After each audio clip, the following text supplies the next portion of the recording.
ದೇವರ ಅತಿ ಪರಿಶುದ್ಧ ನಾಮಕ್ಕೆ ಸ್ತೋತ್ರವಾಗಲಿ. ಮತ್ತೊಂದು ದಿನವನ್ನು ಕಾಣುವಂತೆ ದೇವರು ನಮಗೆ ಸಹಾಯ ಮಾಡಿದ್ದಕ್ಕಾಗಿ ಸ್ತೋತ್ರ. ಆತನು ಮಾಡಿದ ಎಲ್ಲ ಉಪಕಾರಗಳಿಗಾಗಿ, ಆಶೀರ್ವಾದಗಳಿಗಾಗಿ ದೇವರಿಗೆ ಸ್ತೋತ್ರವನ್ನು, ಮಹಿಮೆಯನ್ನು ಸಲ್ಲಿಸ್ತೇನೆ. ಇಂದಿನ ವೇದ ಅಧ್ಯಯನಕ್ಕಾಗಿ ಒಂದು ವಾಕ್ಯವನ್ನು ಓದಿಕೊಳ್ಳೋಣ. ಕೀರ್ತನೆಗಳು 7ನೇ ಅಧ್ಯಾಯ 10ನೇ ವಾಕ್ಯ. ನನ್ನನ್ನು ರಕ್ಷಿಸುವ ಗುರಾಣಿಯು ದೇವರೇ, ಆತನು ಯಥಾರ್ಥರನ್ನು ಕಾಪಾಡುತ್ತಾನೆ.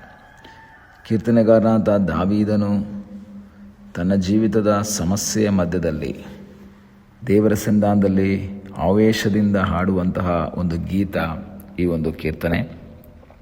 ಬೆನ್ಯಾಮಿನ್ ಕುಲದವನಾದ ಕೂಷನ ಮಾತುಗಳ ವಿಷಯದಲ್ಲಿ ದಾವೀದನು ಯೆಹೋವನಿಗಾಗಿ ಆವೇಶದಿಂದ ಹಾಡಿದ ಗೀತ ಎಂದು ಈ ಕೀರ್ತನೆಯ ಹೆಡ್ಡಿಂಗಲ್ಲಿ ನಾವು ನೋಡ್ತೇವೆ. ಅವನ ಜೀವಿತದಲ್ಲಿ ವಿರೋಧಗಳು ಹೆಚ್ಚಾದಾಗ, ಸಮಸ್ಯೆಗಳು ಹೆಚ್ಚಾದಾಗ ಅವನ ಮನಸ್ಸಲ್ಲಿ ಗೊತ್ತಾದಂತಹ, ಅವನು ತಿಳಿದಂತಹ ಒಂದು ಸತ್ಯ ಅಂದರೆ ನನ್ನ ಗುರಾಣಿ ದೇವರು. ಯಾಕೆ ಆ ರೀತಿಯಲ್ಲಿ ಹೇಳ್ತಾರೆ? ನನ್ನನ್ನು ರಕ್ಷಿಸುವ ಗುರಾಣಿ ದೇವರೇ. ಸಾಧಾರಣವಾಗಿ ಯುದ್ಧಕ್ಕೆ ಹೋಗುವಾಗ ನಮಗೆ ಗೊತ್ತಿದೆ, ಈ ಖಡ್ಗ ಮತ್ತು ಗುರಾಣಿ ಬಹಳ ಪ್ರಾಮುಖ್ಯ ಇಂದಿನ ವರ್ಷಗಳಲ್ಲಿ. ಖಡ್ಗ ಮತ್ತು ಗುರಾಣಿ ಇಲ್ಲದೆ ಯುದ್ಧಕ್ಕೆ ಯಾರೂ ಹೋಗ್ತಿರಲಿಲ್ಲ. ಕಾರಣ, ಖಡ್ಗ ಶತ್ರುವನ್ನು ಆಕ್ರಮಿಸುವುದಕ್ಕೂ, ಗುರಾಣಿ ತಮ್ಮನ್ನು ರಕ್ಷಿಸಿಕೊಳ್ಳುವುದಕ್ಕೂ ಎರಡು ಕೈಗಳಲ್ಲಿ ಈ ಸೈನಿಕರು ಹಿಡಿದುಕೊಳ್ಳುತ್ತಿದ್ದುದು ನಮಗೆ ಗೊತ್ತಿರುವಂತಹ ಸಂಗತಿಯೇ. ಹೀಗೆ ಆ ಗುರಾಣಿಯ ವಿಷಯವಾಗಿ ದಾವೀದನು ಹೇಳ್ತಾನೆ, ನನ್ನನ್ನು ರಕ್ಷಿಸುವಂತಹ ಗುರಾಣಿ ದೇವರೇ. ನಾವು ಒಂದು ಸಮುವೇಲ 17ನೇ ಅಧ್ಯಾಯದಲ್ಲಿ ಓದುವಾಗ ಅಲ್ಲಿ ಗೋಲಿಯಾತನೊಂದಿಗೆ ಯುದ್ಧಕ್ಕಾಗಿ ದಾವೀದನು ಹೋಗುವಾಗ ತನ್ನ ಕೈಯಲ್ಲಿ ಕವಣೆ ಮತ್ತು ಕೆಲವು ಕಲ್ಲುಗಳು ಮಾತ್ರವೇ ಇತ್ತು. ಯಾವುದೇ ರೀತಿ ಆಯುಧಗಳು ಇರಲಿಲ್ಲ. ಯುದ್ಧ ವಸ್ತ್ರವನ್ನು ಧರಿಸುವುದಕ್ಕಾಗಿ ಸೌಲ ಹೇಳಿದ್ರೂ ಸಹ ತಾನು ಅದು ಯಾವುದು ಬೇಡ ಅಂತೇಳಿ ದೇವರಲ್ಲಿ ಆಶ್ರಯಿಸಿ ಮುಂದೆ ಹೋಗ್ತಾ ಇದ್ದಾನೆ. ಗೋಲಿಯಾತನ ಕೈಯಲ್ಲಿ ಈಟಿ, ಕತ್ತಿ, ಬರ್ಜಿ ಎಲ್ಲ ಇದೆ. ಅವನ ಮುಂದೆ ಗುರಾಣಿ ಹೊರುವವನು ಇದ್ದನು ಎಂಬುದಾಗಿ ವಾಕ್ಯ ಹೇಳ್ತದೆ. ಆದರೆ ದಾವೀದನಿಗೆ ಯಾರೂ ಇರಲಿಲ್ಲ. ಅಷ್ಟೆಲ್ಲ ಯುದ್ಧ ಸನ್ನದ್ಧವಾಗಿ ಬಂದಂತಹ ಗೋಲಿಯಾತನನ್ನು ಒಂದೇ ಕಲ್ಲೇಟಿನಿಂದ ಬೀಳಿಸಿ ಅವನ ಖಡ್ಗವನ್ನೇ ತೆಗೆದು ಅವನ ತಲೆಯನ್ನು ಕಡಿದು ತಲೆಯನ್ನು ಹಿಡಿದುಕೊಂಡು ಬರುವ ವೀರನಾದ, ಶೂರನಾದ ದಾವೀದನನ್ನು ಆ ಅಧ್ಯಾಯದಲ್ಲಿ ನಾವು ನೋಡಬಹುದು. ಅದರ ಮೂಲಕ ತನ್ನ ಜೀವಿತದಲ್ಲಿ ಒಂದು ವಿಷಯ ಗೊತ್ತಾಯಿತು. ಯುದ್ಧಕ್ಕೆ ಗುರಾಣಿ ಅಲ್ಲ ಮುಖ್ಯ, ಯುದ್ಧಕ್ಕೆ ಖಡ್ಗ ಅಲ್ಲ ಮುಖ್ಯ, ಯುದ್ಧಕ್ಕೆ ಯುದ್ಧ ವಸ್ತ್ರಗಳಲ್ಲ ಮುಖ್ಯ, ಇತರೆ ಆಯುಧಗಳಲ್ಲ ಮುಖ್ಯ, ದೇವರ ಆಶೀರ್ವಾದ ಮುಖ್ಯ ಎಂಬುದು. ಪ್ರಿಯ ದೇವರ ಮಕ್ಕಳೇ, ಈ ಬೆಳಗಿನ ಸಮಯದಲ್ಲಿ ದೇವರ ವಾಕ್ಯವನ್ನು ನಾವು ಕೇಳುವಾಗ ನಮ್ಮಲ್ಲಿ ಒಂದು ತಿಳುವಳಿಕೆ ಉಂಟಾಗಬೇಕು. ದೇವರ ಸಾನ್ನಿಧ್ಯ ನಮ್ಮನ್ನು ಆಶೀರ್ವಾದಕ್ಕೆ ನಡೆಸ್ತದೆ.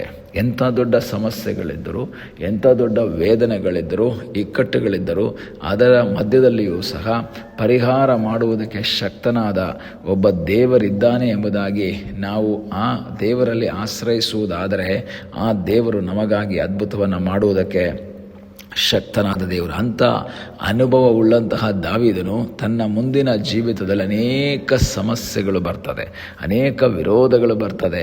ಸೌಲನು ಅವನಿಗೆ ಎದುರಾಗ್ತಾನೆ, ಅವನ ಮಗನಾದ ಅಬ್ಷಾಲೋಮ ಎದುರಾಗ್ತಾನೆ. ಇಲ್ಲಿ ಬೆನ್ಯಾಮಿನ್ ಕುಲದವನಾದ ಕೂಷನು ವಿವಿಧ ರೀತಿಯ ಮಾತುಗಳನ್ನು ಆಡ್ತಾನೆ.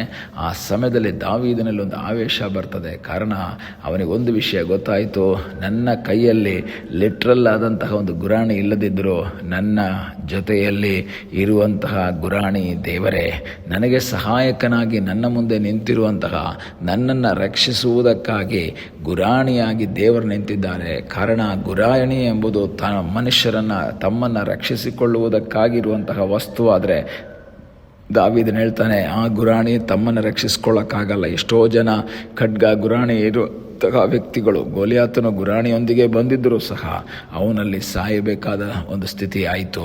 ಆಗ ದಾವೀದನಿಗೊಂದು ವಿಷಯ ಗೊತ್ತಾಯಿತು, ನಮ್ಮನ್ನು ರಕ್ಷಿಸುವಂಥದ್ದು ಲಿಟ್ರಲಿ ನಾವು ಹಿಡಿದುಕೊಳ್ಳುವಂತಹ ಗುರಾಣಿಯಲ್ಲ, ದೇವರ ಸಾನ್ನಿಧ್ಯವೆಂಬ ಗುರಾಣಿ ಎಂಬುದಾಗಿ.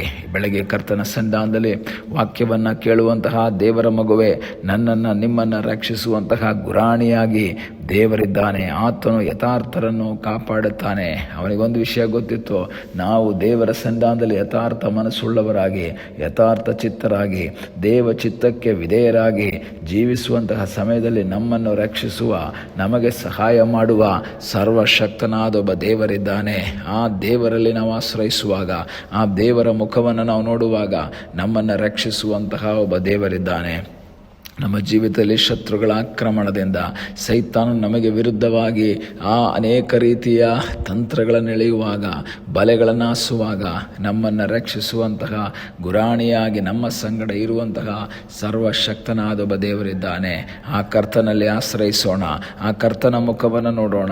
ಕರ್ತನೆ, ನೀನು ಯಥಾರ್ಥರನ್ನು ಕಾಪಾಡುವಂತಹ ದೇವರು, ನೀನು ನಮ್ಮನ್ನು ರಕ್ಷಿಸುವಂತಹ ರಕ್ಷಕನಾದ ದೇವರು. ಆ ಕರ್ತನಲ್ಲಿ ನಮ್ಮನ್ನೇ ಸಮರ್ಪಿಸಿಕೊಂಡು ಆತನ ಮುಖವನ್ನು ನೋಡುವುದಾದರೆ ನಮ್ಮನ್ನು ರಕ್ಷಿಸುವಂತಹ ಗುರಾಣಿಯಾಗಿ ನಮ್ಮ ಸಂಗಡ ನಿರಂತರವಾಗಿದ್ದು ನಮ್ಮನ್ನು ನಡೆಸುವ, ನಮ್ಮನ್ನು ಕಾಪಾಡುವಂತಹ ಸರ್ವಶಕ್ತನಾದ ದೇವರಿದ್ದಾನೆ. ಕಣ್ಣುಗಳನ್ನ ಮುಚ್ಚೋಣ, ನಾವು ಪ್ರಾರ್ಥನೆ ಮಾಡೋಣ.